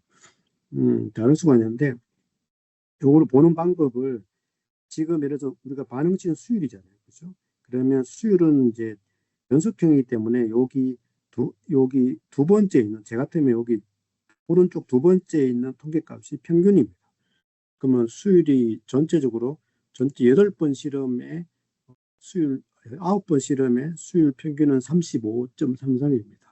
근데 이런 것들을 그냥 요 둔대로 보는 게 아니고 우리가 여기서 얻고자 하는 것은 온도나 시간이 어떤 조건일 때 각각의 조건일 때 수율이 어떻게 되는지를 살펴보는 거잖아요. 그러면은 만약에 이제 온도 200일 때의 수율이 어떻게 되는지를 살펴보고 싶으면 온도 200을 클릭하면 거기에 200일 때의 그 디자인 포인트가 3번 있잖아요. 200일 때에 3번 값의 수율 평균은 45가 되죠. 반면에 온도가 250이면 250일 때 실험 결과 3번의 수율 평균이 23, 온도가 300일 때는 38 이렇게 됩니다. 그러면 온도가 200일 때는 45, 250일 때는 23, 온도가 300일 때는 38. 그러니까 온도 200일 때가 제일 높겠죠. 시간 관점에서 보면 시간이 20일 때는 수율이 22, 시간이 30일 때는 51, 시간이 40일 때는 33. 그러니까 우리가 여기 요거만 보더라도 우리가 분석 안 하더라도 온도가 200이고 시간이 40일 때가 30일 때가 수율이 제일 높다는 것을 추정을 할 수가 있습니다. 이렇게도 할 수가 있고, 그래서 여기 디자인 테이블에 데이터 테이블에서 이렇게 살펴볼 수가 있고요. 그다음에 이제 그 우리가 많이 쓰는 애널라이즈 디스트리뷰션하고 그래프 빌더를 가지고도 살펴볼 수가 있습니다. 예를 들어서 이제 애널라이즈 디스트리뷰션을 가지고 살펴본다 그러면 우리가 여기는 이제 온도, 시간, 수율 이렇게 세 가지 벡터가 있잖아요. 그러면 Y를 클릭을 하고 클릭을 하면 뭐 이렇게 디스플레이 되는 방식은 여러분들하고 저하고 조금 다를 수 있습니다. 이렇게 뭐 가로 세로가 바뀔 수도 있고 어떻게 될 수 있는데 이것도 이제 하나씩 클릭을 해보면 즉 이렇게 보면 온도 제가 온도 300일 때를 클릭을 하면 수율값 이렇게 선택해도 온도 250, 온도 200 보면 온도일 때 그다음 시간일 때 그 선택되는 수율의 값을 보면 이렇게 보시면 알 수 있죠. 그러니까 시간 30일 때가 수율이 제일 많은 것이 선택이 되잖아요. 그죠? 이런 과정을 통해서도 우리가 그 어떤 팩터의 어떤 레벨에서 더 수율 값이 크게 나오는지를 살펴볼 수도 있고, 그 다음에 이제 여러분들이 이런 데이터가 있을 때 그래프로 확인하는 가장 많이 쓰는 방법이 그래프 빌더죠. 이렇게 들어가 있습니다. 그러면 이렇게 볼까요? 또 우리가 팩터가 두 개밖에 없는 거니까 온도가 X축에 들어가고 수율이 Y축에 들어간다면 적당한 그래프를 선택해 보겠습니다. 예를 들어서 뭐 라인 차트를 그래프를 그린다. 이렇게 하면 이게 온도에 대해서 수율에 대해서 온도가 가지는 그래프가 이렇게 명확하게 확인될 수 있겠죠. 그러면 온도뿐만 아니고 뭐 시간에 대해서도 알고 싶다 그러면 시간을 끌고 와서 이렇게 옆에 놓는다든지 이런 식으로 하면 시간이 또 수율에 미치는 영향을 이렇게 확인할 수도 있고, 그 다음에 그렇게 하지 않고 그 시간을 이쪽에다가 오버레이 존에 드랍을 하면 이 일종의 인터액션을 보는 방법인데 그 온도가 수율에 미치는 영향이 시간 변수의 레벨 변화에 따라서 큰 영향이 있느냐. 지금 이 그래프가 꺾이는 방향이 거의 대동소이하잖아요. 그러면 이제 이거는 그 반응치 수율에 대해서 시간과 온도가 가지는 어떤 그 인터액션의 값이 아주 미미하다, 크지는 않다라고 추정을 해볼 수가 있습니다. 이런 것들이 이제 사전 분석이라고 볼 수 있고, 그다음에 이제 조금 이제 그 본분석에 들어가는 것은 여기에 모델이 되죠. 그 모델을 클릭을 하면 우리가 아까 앞에 설명했던 것처럼 그 애널라이즈 핀 모델의 플랫폼인데 지금은 우리가 분석할 수 있는 게 수율에 대해서 온도와 시간의 주요값, 그 다음에 온도하고 시간의 인터액션 이 두 가지를 체크해 볼 수 있습니다. 그래서 이렇게 런을 클릭을 하면 지금은 이제 조금 어려운 말인데 이렇게 보면 여러분들이 이 플랫폼을 자주 사용해 보신 분들은 우리가 이펙트 서머리라든지 뭐 추정치에 보면 이렇게 P-밸류 값이 있어가지고 P-밸류 값을 보고 뭐 이렇게 판단할 수가 있는데 지금은 이제 이렇게 실험하는 것은 이제 오차의 그 자유도가 0이어서 P-밸류가 산출 안 되는 케이스입니다. 그래서 유의하지 않는 인자를 하나를 제거를 해야 되는데 유의하지 않는 인자를 제거하는 것은 우리가 지금 같은 경우는 이제 우리가 여기서 살펴볼 수 있는 이펙트가 세 가지밖에 없잖아요, 그죠? 두 가지 인자의 주요가하고 이인자 인텍스 이렇게 있는데 아까 그래프 빌드에서 살펴본 것처럼 이게 그 이펙트 그러니까 온도하고 시간의 교작용이 매우 미미했습니다. 미미했고 미미한 거를 아까 그래프 빌드에서 살펴볼 수 있는데 여기 뭐 다양한 방식으로 살펴볼 수 있습니다. 이펙트 디테일에 온도 곱하기 시간에 이렇게 보면 LS means 플롯 선택해서 인텍션 플러스 크리에이트 하겠다. 이게 뭐 둘 중 아무 선택해야 되는데 아무거나 클릭을 하면 이렇게 본 것처럼 우리가 이제 온도하고 시간의 인텍션이 Y에 대해서 수율에 대해서 미치는 영향이 크지 않다라는 것을 짐작을 할 수가 있습니다. 그렇게 하면 뭐 여기서 이제 우리가 보통 이펙트 서머리 여기에서 유의하지 않는 것을 선택을 해서 리무브를 하게 되면 이렇게 개별 그 효과에 대한 P-밸류가 추정이 되고 그 P-밸류의 크기를 가지고 우리가 이제 유의하냐 안 유의하냐 이렇게 해서 추정을 할 수가 있습니다. 그럼 이렇게 보면 둘 다 이제 P-밸류가 시간, 온도 모두 다 P-밸류가 굉장히 작죠. 그래서 둘 다 굉장히 유의하다는 것을 알 수가 있고, 그 다음에 어느 레벨에서 보다 큰 수율이 나오느냐, 보다 적은 수율이 나오느냐를 체크하는 것은 이제 가장 실무적으로 편리 쓰는 방법은 하단에 있는 프리딕션 프로파일을 가지고 보통 이제 저기를 하게 됩니다. 그래서 요 X인데 값을 조정하면 지금은 뭐 너무 단순하니까 이렇게 온도가 200이고 시간이 중간에 있는 30일 때 그 수율이 60.66으로 가장 많이 나올 것으로 추정이 된다. 이렇게 해설할 수 있겠죠. 이렇게 해설할 수 있습니다. 그리고 여기 파란색 값은 그 온도하고 시간이 각각 230의 그 조건을 가질 때 수율 값이 나올 수 있는 95% 신뢰 구간을 나타낸 겁니다. 그래서 점 추정을 하면 방정식 그대로 놓으면 60.66이 나오는 거고, 그게 아니고 이제 그 신뢰 구간 추정하면 51에서 한 69 정도의 값을 가진다. 이렇게 볼 수 있습니다. 여기 첫 번째는 팩토리얼 디자인에 대한 간단한 예시인데요. 요거를 다시 한번 이제 나눠드린 이제 자료를 가지고 다시 한번 우리가 이렇게 두 가지 팩터가 있고 수율이라는 반응치가 있었습니다. 그래서 우리가 제일 먼저 한 것은 이제 여기 메뉴에 들어가서 반응치하고 팩터에 대해서 설정을 한 거죠. 그렇죠? 그리고 지금은 이제 이 클래식칼이나 풀팩터리얼 완전 배치법에 들어가면 별도 상호작용 별도의 그 효과를 설정하는 작업은 없습니다. 지금 그대로 디폴트로 주효과하고 이인자 상호작용을 추정하는 그런 이제 명령이 설정이 됩니다. 그다음 우리 그 밑에 기억나시죠? 우리가 들어가면 실험 순수라든지 중심점, 그다음에 반복 여부를 체크할 수 있는 옵션이 있고요. 그다음에 표를 이제 만약에 이렇게 실험 계획 테이블이 만들어지면 반드시 여기 테이블 패널하고 칼럼 패널을 확인하고 그다음에 실험을 하고 난 다음에 여기다가 실험 결과를 입력을 합니다. 입력을 하고 나면 실험 결과를 분석을 해야 되는데 제가 이제 설명드린 것을 다시 한번 리뷰하기 위해서 이제 여기 PDF 자료를 보는 건데 그 DOE 결과를 탐색을 할 때 이렇게 세 가지 방법을 쓰는 것을 권고를 드립니다. 첫 번째는 이렇게 데이터 테이블에서 헤드 그래프라든지 헤드 통계량을 이용해서 살펴보는 것 같이 살펴봤죠. 그 다음에 두 번째는 애널라이즈 디스트리뷰션 기능을 이용하는 것. 그 다음에 이제 세 번째는 그래프 빌더. 여러분들이 많이 사용하는 그래프 빌더를 이용하는 것.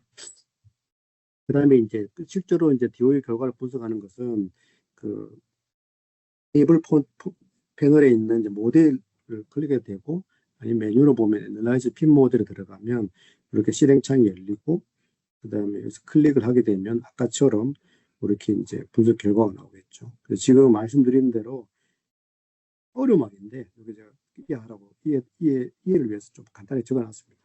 P-밸류가 산출이 안 되는 케이스라서 지금은 그래서 유의하지 않는 것을 여기서 우리가 이인자 상호작용을 제거를 했죠. 제거를 하면 이렇게 우리가 익숙한 이펙트 서머리 안에서 P-밸류가 산출되는 이런 결과를 얻을 수가 있습니다.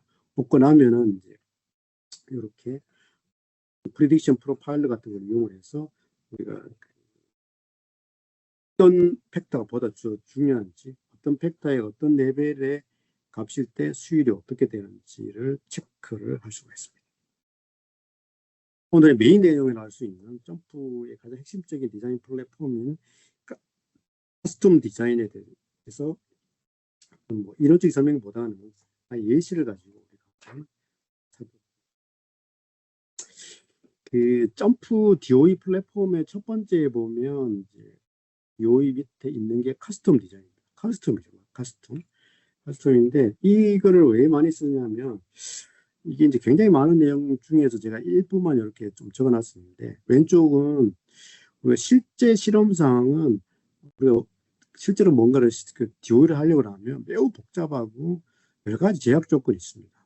이제 그런 제약 조건들을 클래시컬 디자인 우리가 앞에 본 완전 배치법 같은 클래시컬 디자인은 이런 것들을 제대로 반영을 잘 못합니다. 예시적으로 한두 가지를 설명드리면, 예를 들어서 우리가 최적화를 하기 위해서는 공룡 효과를 추정을 해야 되고 반응 표면 실험을 해야 된다. RSM이 반응 표면 실험이거든요.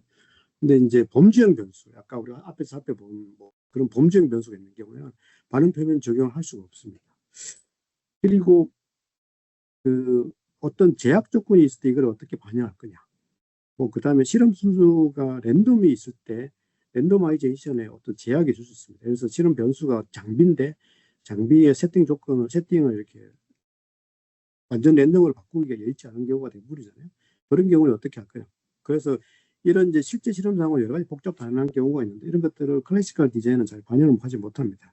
근데 이제 점프의 가장 DOE의 대표적인 기능인 이제 커스텀 디자인 같은 경우에는 이런 것들을 이제 거의 다 반영을 해서 실험을 설계할 수가 있습니다.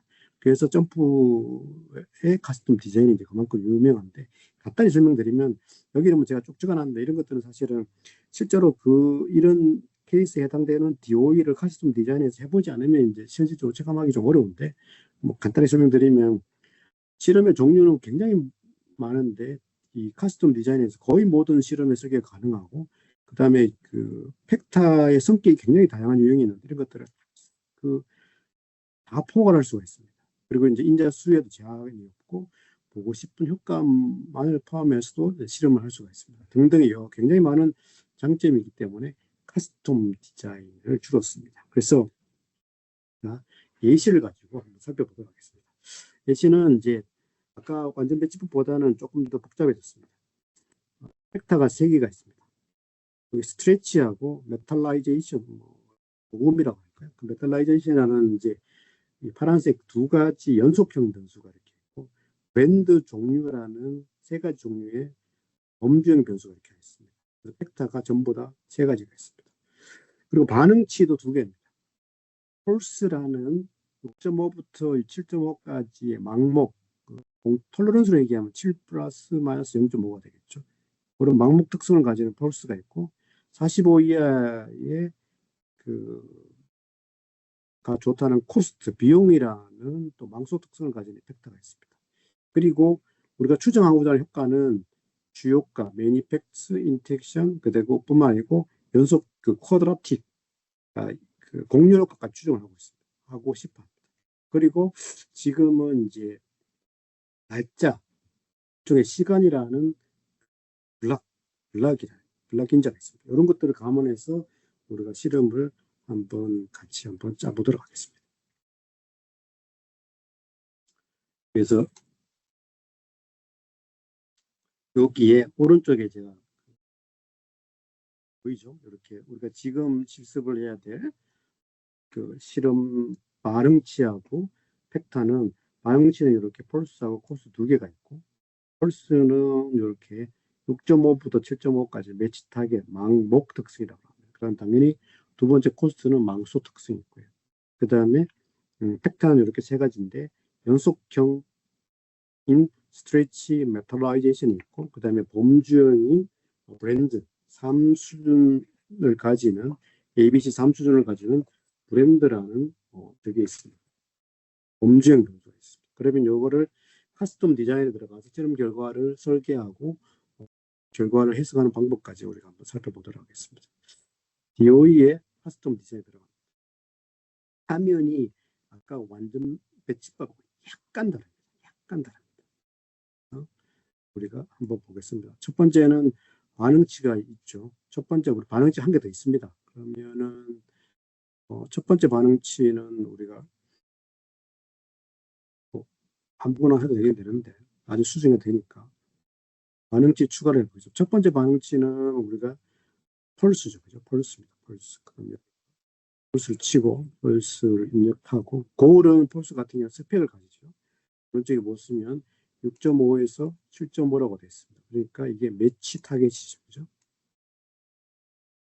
뭐 7.5 이렇게 값을 가질 수가 있습니다. 또 하나 두 번째 그 반응치는 코스트죠. 45 이하입니다. 그러면 헤드 리스판스에서 미니마이즈 클릭해야 되겠죠. 미니마이즈, 그 다음에 45 이하니까 어퍼 리미트가 45 리미트. 반응치가 두 개이기 때문에 중요도의 차이가 있을 경우에는 중요치에 대해서 웨이트를 걸 수가 있는데 지금 그냥 두드러가겠습니다. 그 다음에 세 가지 팩터를 설정해 보겠습니다. 먼저 이렇게 스트레치하고 메탈라이제이션이라는 연속성 변수 두 개가 있습니다. 그러면 우리가 모델링 타입이 같은 것끼리 먼저 설정할 수 있으니까 연속성이 두 개니까 이 치고 add 팩터에 continuous를 클릭을 합니다. 그리고 이제 여기다가 값을 입력하면 됩니다. 그 요인의 이름하고 레벨 값을 입력을 합니다. 제일 처음에는 이제 번째 변수는 스트레치고요. 스트레치. 그 다음에 두 번째 변수는 메탈라이제이션입니다. 그죠? 메탈라이제이션. 값은 실제 값을 넣는 게 좋습니다. 나중에 헷갈리지 않기 때문에. 그래서 1, 그 다음에 두 번째는 9. 그 다음에 메탈라이제이션은 이제 0.75, 그 다음에 이해됩니다. 그렇게 하면 연속형 두 팩터에 대해서 설계가 됐고, 세 번째는 브랜드라는 3수준 범주형입니다. 그러면 여기 팩터에서 add 팩터, 카테고리컬 3 레벨이 되겠죠. 그러면 얘가 이제 브랜드, 그 다음에 브랜드의 밸류 값이 A, B, C 이렇게 설정할 수 있습니다. 그러면 이렇게 설정이 다 된 거예요.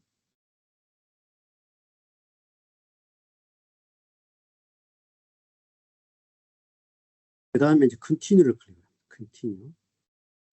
클릭을 하면 여기서 우리가 고려해야 될 게 모델에서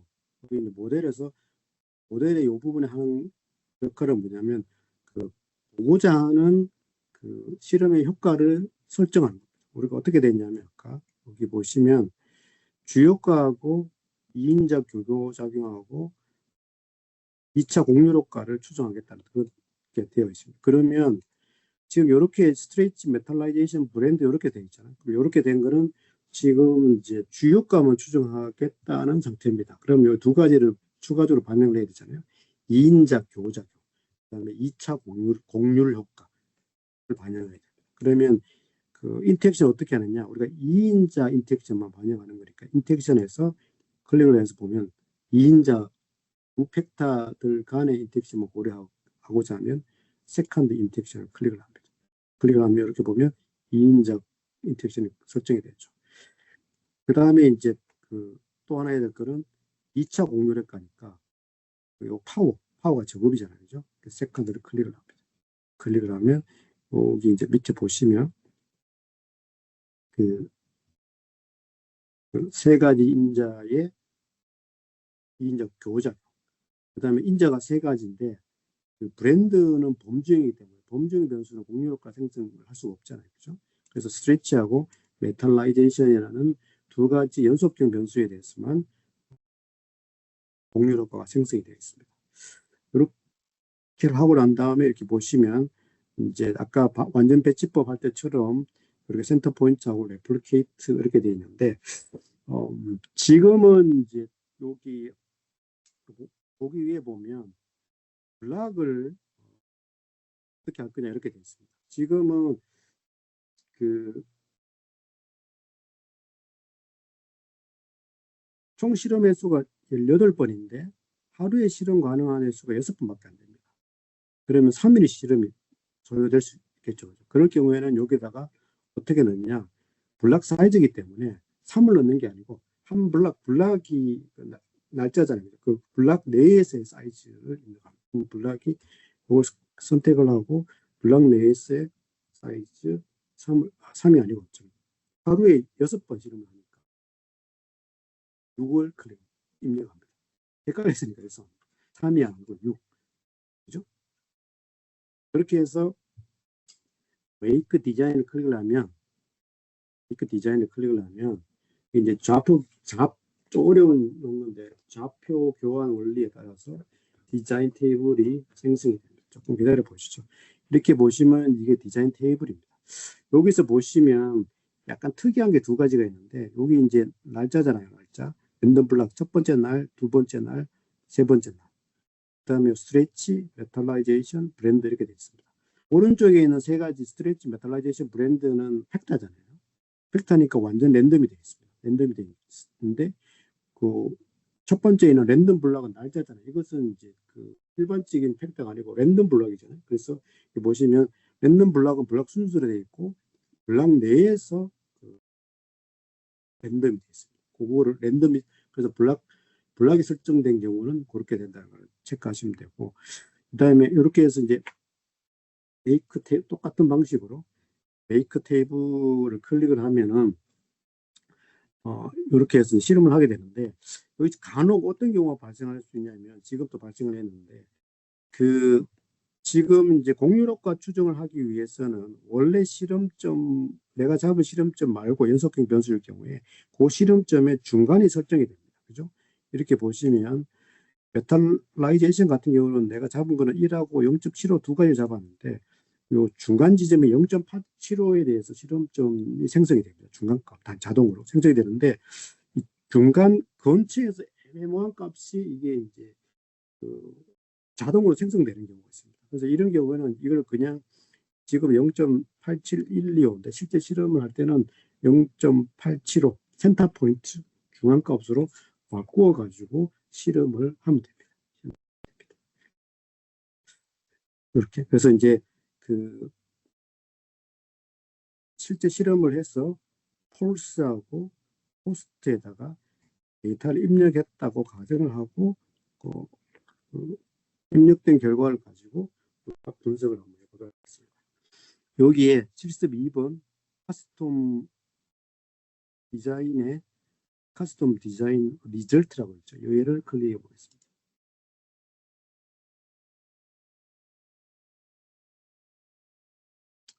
얘를 클릭을 해보면 이제 폴스하고 콜스에 대해서 실험 결과가 입력되어 있습니다. 그러면 이제 우리가 결과를 분석을 해야 되잖아요. 그렇죠? 그래서 분석을 할 때는 제가 이제 말씀드린 대로 분석을 할 때는 첫 번째는 어떻게 해야 되느냐? 이렇게 그 데이터 테이블에서 헤더 그래프하고 그 다음에 저기 헤더 통계량을 유심히 살펴보면서 이렇게 살펴보셔야 됩니다. 지금 시간이 없으니까 그래서 브랜드만 보면 브랜드는 C일 때는 폴스가 7, 코스트는 25입니다. A일 때는 10.23, 35.42이고 B일 때는 10.18, 72.07입니다. 우리가 폴스는 7 플러스 마이너스 0.5니까 7의 값을 가질 때 가장 좋고 코스트는 당연히 작을수록 좋죠. 그러면 C를 보시면 다시 브랜드 칠 때 보면 폴스 값 7입니다. 제일 좋죠. 코스트는 25고요. A 그다음 브랜드 A면 폴스는 10이고 뭐 이렇게 코스트는 얼마고 이렇게 해석할 수 있습니다. 이렇게 헤더 그래프하고 헤더 통계량에서 살펴볼 수 있는데 이게 조금 이제 그 눈에 좀 잘 닿지 않으신 분들은 애널라이즈 디스트리뷰션 기능을 이용하는 게 조금 더 시각적으로 쉽게 보여줄 수 있습니다. 그때 여기서 이제 그 팩터 3개하고 반응치 2개를 다 선택을 해서 OK를 클릭을 하면 이렇게 결과가 나올 건데 이렇게 여러분들 세로를 바꿔서 이렇게 보시면 선택할 수 있겠죠. 이렇게 이 값을 봅니다. 각각의 각 팩터의 레벨을 특정한 레벨을 클릭을 했을 때 반응치 Y, 폴스, 코스트 2개의 팩터가 어떻게 선택이 되는지 보면 됩니다. 그래서 메탈라이제이션을 보면 메탈라이제이션을 큰 값을 선택을 했을 때 폴스하고 코스트 값이 굉장히 골고루 선택이 됐습니다. 중간 값을 선택했을 때도 대충 골고루 선택이 됐고 그 다음에 이 작은 값을 선택했을 때도 대충 골고루 선택이 됐습니다. 즉 지금 이 상태만 봐서는 메탈라이제이션 값의 변화가 폴스하고 코스트 두 가지 반응치에 미치는 영향을 정확히 추정하기는 어렵다라고 볼 수 있겠죠. 뭐 스트레치나 브랜드 같은 경우도 이렇게 살펴볼 수 있겠습니다. 여러분들이 조금 더 친숙하신 그래프 빌드를 한번 들어가 볼게요. 그래프 빌드는 애널라이즈 그래프를 들어가서 지금 이제 팩터가 3개고 반응치가 2개가 있습니다. 일단 하나의 팩터, 하나의 반응치부터 먼저 살펴보겠습니다. 스트레치를 이렇게 클릭을 하고 여기 X축에 넣고 두 개의 반응치 중에 첫 번째 펄스를 이렇게 넣으면 이렇게 됩니다. 그래프는 뭐 여러 가지 상황에서 여러 가지 그래프를 동원할 수 있는데 아까 해봤던 것처럼 이제 첫 번째에 있는 라인 그래프를 이렇게 클릭을 해볼게요. 이렇게 하면 이렇게 되고 그 다음에 우리가 스트레치 외에 팩터가 두 개 더 있고 펄스 외에 또 코스트라는 반응치가 있습니다. 그럼 이런 것들을 같이 넣어보는 방법 중에 가장 효율적인 방법은 칼럼 스위치라는 기능을 이용하는 겁니다. 그래서 X축에 스트레치가 있는데 스트레치 대신에 나머지 메탈라이제이션하고 브랜드라는 두 가지 요인을 같이 보려고 하면 그래프 빌더에서 세 번째 보면 리두가 있고 밑에서 세 번째 보면 리두가 있고 리두에 칼럼 스위치를 클릭을 하면 여기에서 이제 스트레치 대신에 스트레치, 메탈라이제이션, 브랜드 이렇게 세 가지를 선택해서 OK를 하면 이렇게 스트레티지, 메탈라이제이션, 브랜드 요 세 가지 값에 값이 아니고 팩터를 변경했을 때 펄스에 미치는 영향을 살펴볼 수 있습니다. 동일한 방식으로 요 펄스 대신에 코스트도 여기 그래프 빌드에 들어가서 이 두의 컬럼 스위치를 기능을 이용해서 펄스 밑에다가 펄스 코스트를 선택합니다.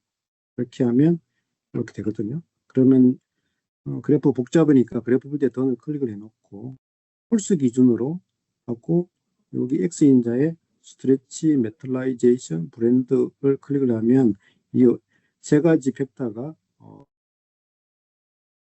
펄스에 미치는 영향을 체크해 볼 수 있습니다. 만약에 Y가 코스트라면 똑같이 이렇게 반면으로 체크해 볼 수 있겠죠.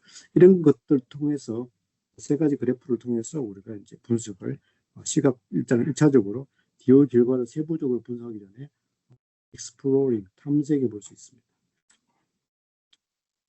그 다음에 이제 실제적으로 DOE 결과를 분석을 해보도록 하겠습니다. 지금은 이제 이게 Y가 두 개인데요. 일단 여기 테이블 패널에 모델을 클릭해 보겠습니다. 클릭을 해보면 펄스하고 코스트가 두 가지 반응치가 선택이 되겠죠. 그 다음 하단에 컨스트럭트 모델 이펙트에 보면 우리가 DO를 통해서 설정을 했기 때문에 세 가지 주요가, 세 가지 2인자 교차경, 그 다음에 연속형 두 인자의 공유력과 이렇게 되어 있습니다. 그리고 여기는 잘 안 보이는데 우리가 또 추가적으로 했는 것은 날짜라는 것을 랜덤 블락 효과 설정, 얘기할 때 했던 블럭으로 설정했습니다. 그러면 점프는 이렇게 블럭으로 설정했는 경우에는 이렇게 여기 분석 방법이 있는데 분석 방법이 REML이라는 분석 방법이 디폴트로 선택이 되어 있습니다. 이것은 이제 디폴트로 선택되고 그다음에 요걸 설명하는 것은 조금 난해하고 이제 별개의 내용이기 때문에 일단 요거는 디폴트 이렇게 랜덤 블락이 있을 경우에는 REML 방법으로 점프가 디폴트로 분석한다는 정도까지만 말씀드리고 그대로 두고 런을 클릭하겠습니다. 런을 클릭을 하면 지금 반응치가 두 개입니다. 이렇게 보시면 리스판스 펄스에 대한 반응 결과가 있고 뒤에 보면 리스판스 코스트가 이렇게 있는데 위아래에 있으니까 헷갈리니까 약간 디스플레이 방식을 조금 바꿔보도록 하겠습니다. 여기 핏 그룹에 보시면 네 번째 보면 Arrange in row 한 줄에 몇 개를 놓을 거야 하는데 여기 지금 우리가 반응치가 두 개 있으니까 이거 클릭을 해서 반응치 두 개를 클릭을 하면 여기 펄스하고 코스트가 같은 줄에 보게 됩니다. 보기 쉬우니까. 그래서 이제 먼저 보도록 하겠습니다. 먼저 펄스가 앞에 있으니까 펄스부터 여러 가지 분석 결과가 있는데 우리가 이제 분석된 것에 요약된 결과가 이렇게 위에 이렇게 있죠. 팩트 서머리에 있습니다. 보면 P-밸류 기준으로 정렬이 되어 있고 중간에는 로그월스는 이제 P-밸류를 마이너스 로그 P-밸류 한 값입니다. 그래서 P-밸류가 작을수록 로그월스가 클수록 더 유리한 인자가 되고 중간에 있는 여기 파란 선은 일종의 기준점인데 P-밸류 0.01 요걸 이의 값을 기준으로 요 선을 넘으면 뭐 이렇게 상대적으로 중요하다고 판정할 수가 있습니다. 그래서 판정할 수가 있고, 그 다음에 조금 어려운 얘기인데, 이 데이라는 이제 그 블락 효과가 있었잖아요. 그죠? 데이라는 게 그 지금은 요 데이의 P-밸류 값이 0.53이고 데이의 95% 신뢰 구간 또 마이너스에서 플러스 쪽으로 걸쳐 있기 때문에 이제 그 데이의 블락 효과는 이제 중요하지 않다라고 말할 수 있습니다. 아무튼 이제 여기 이펙트 서머리 상단에 있는 이펙트 서머리의 값을 가지고 조금 더 단순화해서 설명드리면, 우리가 보통 이제 DOE를 해석을 할 때는 하단에 있는 값, 그러니까 P-밸류가 클수록 유의하지 않는 거니까 이런 것들은 하나씩 그 풀링 제거를 합니다. 순수대로 하나씩. 그러면 제일 마지막에 있는 메탈라이제이션하고 브랜드의 저거를 제거할 수 있겠죠. 그 다음에 두 번째 여기 메탈라이제이션의 공유효과도 제거할 수 있습니다. 제거하면 이만큼 매우 많은 여러 가지 인자들이 폴스에 대해서 유의하다고 판정이 됐습니다. 그 다음 오른쪽에 있는 두 번째 반응치 코스트를 보겠습니다. 코스트는 이렇게 보시면 P-밸류 값이 왼쪽에 있는 폴스보다는 상대적으로 값이 큽니다. 그러니까 아주 소수의 이펙트만 유의하다는 거겠죠. 그러면 동일한 방식으로 유의하지 않는 인자를 제거를 합니다. 제거를 하다 보면 여기에 P-밸류 값에 헤트라고 적혀 있는데, 이것의 의미는 여기 스트레치라는 메인 이펙트 자체는 P-밸류가 0.38로 중요하지 않는데, 스트레치가 포함된 인터액션이라든지 공률 효과가 여기에 더 P-밸류가 더 작게 상대적으로 보다 유의하다고 나와 있기 때문에 일단 헤트로 적혀 있는 것은 제거를 할 수가 없습니다. 그래서 헤치 없는 것 중에 P-밸류 큰 것들을 하나씩 제거해 나가 보겠습니다. 제거해 나가 보면 이렇게 하다 보면 이 정도까지 제거할 수 있겠죠. 그래서 상대적으로 폴스에 대해서 여러 가지 인자가 유의한데 그 코스트에 대해서는 브랜드하고 메탈라이제이션의 주요가만 유의하다라고 볼 수 있습니다. 그러면 이제 여기보다 어떤 게 유의한지는 이렇게 이렇게 판정할 수가 있고, 그다음에 이제 우리가 어떤 조건에서 어떤 인자가 어떤 값을 가질 때 그 폴스하고 코스트가 이제 제일 최적화되는지를 체크를 할 때는 우리가 이제 프로파일러 기능을 이용하는 게 가장 보편적인 방법입니다. 프로파일러를 클릭을 하면 하단에 보면 이렇게 이제 아까 원전 배치법에서 본 것처럼 이렇게 이제 어떤 게 나옵니다. 그죠? 프로파일 화면이 있고 X 인자의 조건을 변함에 따라서 Y 값이 어떻게 변화하는지를 살펴볼 수가 있습니다. 그 다음에 이렇게 보시면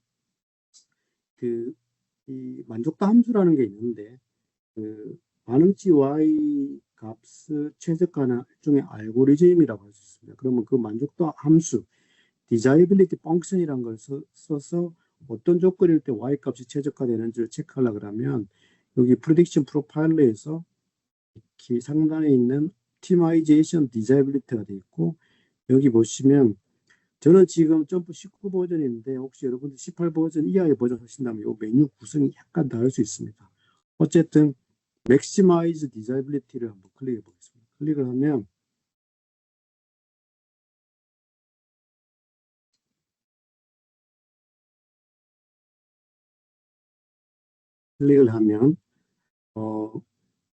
그 결과는 저하고 여러분들하고 미세하게 다를 수 있습니다. 다를 수 있습니다. 어쨌든 보면 이제 펄스는 아까 망목 특성이었잖아요. 7의 값을 가질 때 가장 좋은 거였고, 코스트는 망소 특성이어서 작을수록 더 좋은 거였죠. 그러면 지금 이 상황은 스트레치가 7.47, 메탈라이제이션 0.79, 브랜드가 C일 때 펄스하고 콜스가 이 정도의 값을 가진다는 것을 우리가 추정을 하고 해볼 수 있습니다.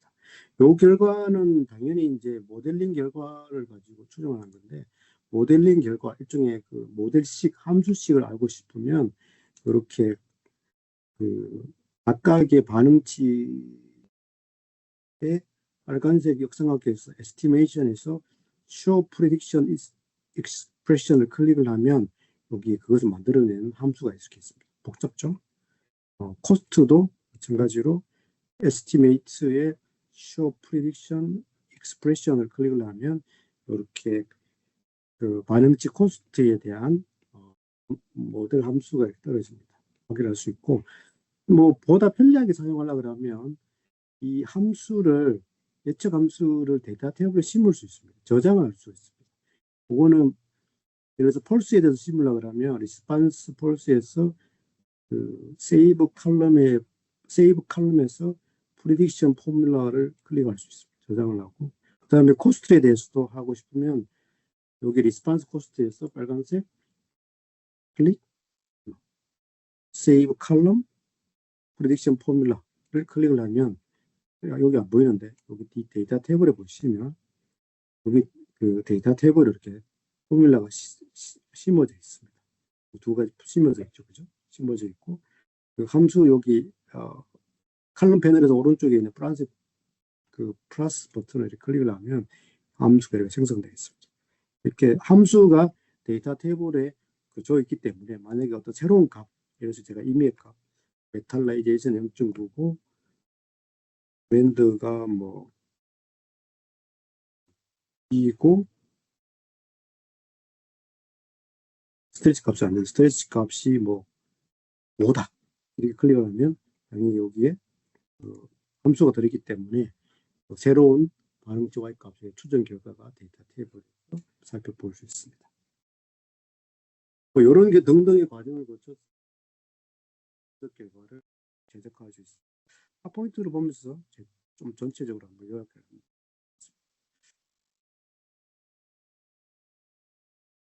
분석 결과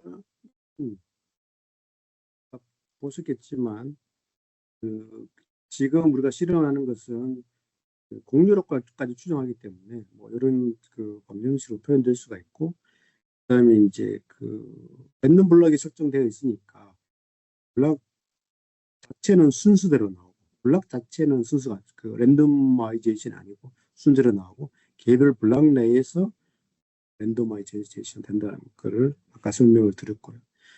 그다음에 이제 실험 테이블이 만들어지면 실험 결과를 해석할 때는 아까 그 완전 배치법에서 마찬가지로 그 세 가지 방식. 첫 번째는 데이터 테이블에서, 두 번째는 애널라이즈 디스트리뷰션 기능을 이용해서, 세 번째는 그래프 빌더를 이용해서 이렇게 조금 살펴보시는 사전적으로 살펴보시는 것들이 필요하고, 그 다음에 이제 이렇게 그 실제로 실행을 할 때 지금처럼 이제 랜덤 블럭이 설정된 경우에는 점프는 RAM의 방법으로 분석한다는 것을 말씀드렸고, 분석 결과가 이렇게 있으면 유의하지 않는 인자를 제거해서 그 최종적으로 이펙트 서머리에 유의한 결과만 이렇게 내릴 수 있고요. 그 다음에 이제 코스트에 대해서도 마찬가지고, 그 다음에 이제 그 프리딕션 프로파일러를 기본적으로 쓰면서 요 show prediction expression을 써가지고 그 모델 함수를 확인하고, 그 다음에 모델 함수를 이렇게 데이터 테이블에 저장을 해서 새로운 값을 입력했을 때 특정되는 결과를 우리가 예측을 할 수가 있고요. 그 다음에 이제 기본적으로 이제 디자이빌리티 펑션 만족도 함수를 써가지고 어떤 이제 반응치 Y를 최적화하는 이제 그 결과 그 X 인자의 조건들을 세팅할 수 있는, 이거 보통 이제 최적 조건 세팅 뭐 이렇게 얘기를 하죠. 이렇게 할 수 있습니다. 그다음 프리딕션 프로파일러 외에도 이제 오늘 설명 안 드리겠습니다만 못 드렸습니다만 그 보기 보시면 컨투어 프로파일러라는 게 있습니다. 컨투어 프로파일러를 이용해서 또 추가적으로 살펴볼 수 있습니다. 컨투어 프로파일러는 여기 이제 픽 그룹에 보면 여기 컨투어 프로파일러가 있습니다. 그 프로파일러에서 이렇게 보시면 이제 뭐 그거를 세팅할 수가 있는데, 이거는 지금은 어떻게 한번 참 간단하게 한번 보여드리기만. 브랜드라는 움직임 변수가 있고, 여기 지금 메탈라이제이션하고 스트레치 연속형 변수가 있고, 여기 이제 여기 화면에 출력되는 것들의 값을 조금 지정을 해야 되는데, 그래서 펄스는 뭐 6.6, 7.4 이렇게 정하고, 뭐 코스트는 아까 23, 뭐 24 이렇게 정하고 이렇게 보겠습니다.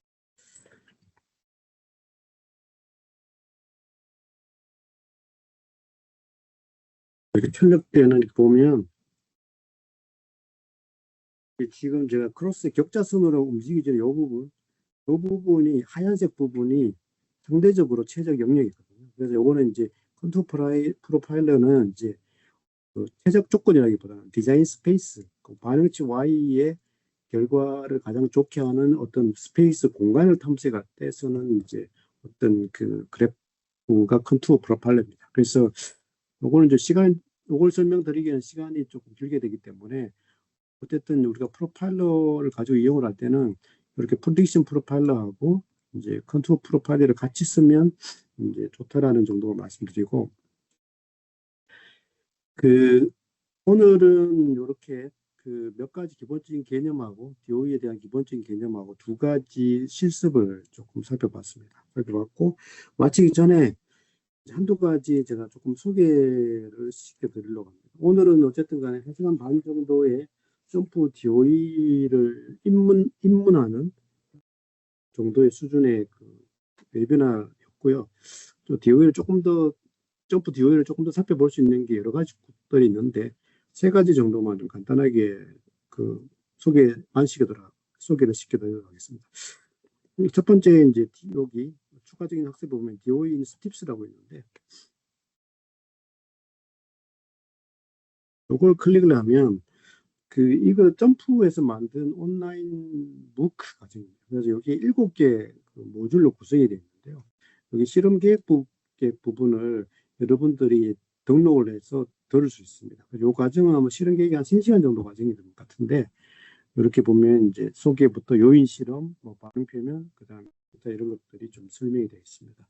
그래서 이런 것들을 좀 시간이 되시면 살펴보실 필요가 있고, 그다음에 DOE에 대해서 약간 기본 용어에 대해서 좀 살펴보시려고 하면, 여기 이제 DOE의 그건 이제 한국어 버전도 있는데, 이 DOE 부분은 좀 번역이 안 돼서 점프에서 만든 것 중에 SKP라는 게 있습니다. Statistics Knowledge Portal이라고 있는데, 여기에 보시면 DOE에 대해서 이렇게 몇 가지 것들이 설명이 되어 있습니다. 그래서 그런 것들 살펴보시면 좀 도움이 될 것 같고요. 마지막으로 소개드릴 것은 이제 오늘처럼 이렇게 웨비나나 세미나를 계속하게 될 건데, 여기 이벤트라는 부분을 클릭해서 살펴보시면 지금 이제 제가 진행하는 웨비나 세미나 중에서 4월 달까지가 이렇게 지금 게시되어 있습니다. 그래서 그 중에서 한 달쯤 뒤에 그 3월 11일 날에 천안 아산역 KDX역 앞에서 그 점프 DOE의 활용이라는 주제로 한 6시간 정도, 9시부터 4시까지 6시간 정도 대면 세미나를 할 생각입니다. 그래서 오늘 DOE에 대해서 조금 살펴보시고 조금 더 아쉬움이 있거나 조금 더 깊이 있게 배우고 싶으신 분들은 요거를 신청해서 이때 한번 보시면 되겠습니다. 그래서 오늘은 이제 점프 DOE 시작하기라는 주제를 가지고 이렇게 1시간 반 동안 세미나를 진행했습니다. 질문이 있으실까요? 하신 분들은 나중에 저한테 개별적으로 메일 주시거나 하면 바로 한번 설명을 드리겠습니다. 공식적인 웨비나는 이걸로 마치겠습니다. 고맙습니다. 수고하셨습니다.